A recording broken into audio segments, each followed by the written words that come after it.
exhibition, and then I think I would make a speech, and then I would take over with the exhibition's photos. Is that good? Right.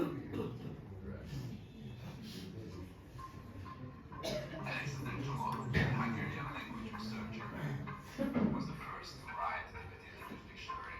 He started his trip 200 years ago by foot. Right now I'm following his footsteps all the way from Hungary to Darjeeling, India by bicycle. Yeah.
The exhibition goes through 11 countries, and it takes me about 8 months to cycle all the way, which is about 14,000 kilometers. I'm very